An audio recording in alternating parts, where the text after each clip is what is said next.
आम्हाला एक माहिती मिळालेली होती की 7721927978 या क्रमांकाचा व्यक्ती जो आहे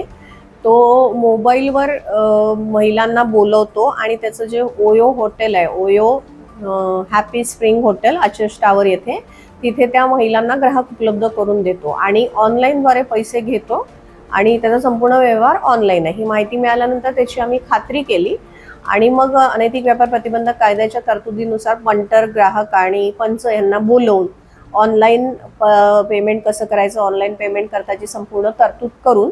तिथे जाऊन आम्ही जेव्हा रेड केली तेव्हा तिथे एक महिला मिळाली आणि ती जी महिला होती तिला विचारपूस केल्यानंतर प्रत्यक्ष तिला राहुल नावाच्या एका व्यक्तीने फोनवरून तिथे बोलावलेलं आणि तिच्यासोबत अजून बाकी महिलांना पण त्यांनी बोलावल्याची माहिती मिळाली आणि ते कुठे कुठे ठेवलेलं आहे ते कळलं. त्यानुसार मग इतर आणि 3 महिलांना आम्ही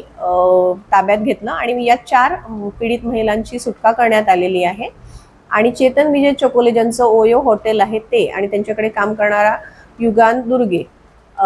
तिथे हुक्काचे पण काही सामग्री मिळालेली आणि तो हुक्का बनवून देतो, त्यामुळे तो आणि हा जो फोनवर ज्यांनी बोलवलेला राहुल आणि त्याचा पार्टनर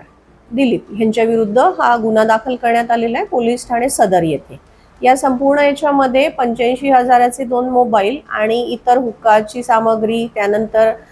तिथे मिळाले कॉन्डोम, ह्या सगळ्या बाबी, असं 86,200 रुपयाचा मुद्देमाल आम्ही जप्त केलेला आहे. ही जी कारवाई आहे, ही संपूर्ण जी माहिती होती ही पोलीस अंमलदार अश्विन यांची होती आणि या कारवाईमध्ये संपूर्ण SSBची टीम, ज्याच्यामध्ये पोलीस अंमलदार सचिन, नितीन, शेषराव, प्रकाश, अजय, आरती आणि आमची चालक पूनम ह्याच्या व्यतिरिक्त AS2च्या टीमचं पण आम्ही मदत घेतलेली आहे आणि AS2च्या टीमनी पण आम्हाला याच्यामध्ये मदत केलेली आहे आणि त्या सगळ्यांच्या मदतीने ही कारवाई यशस्वी झालेली आहे. या ज्या 4 पीडित महिला आहे या वेगवेगळ्या राज्यातल्या आहेत, काही मध्य भागातल्या आहेत आणि अधिक प्रमाणात ज्या आहेत या उत्तर भारतातून आलेल्या आहेत.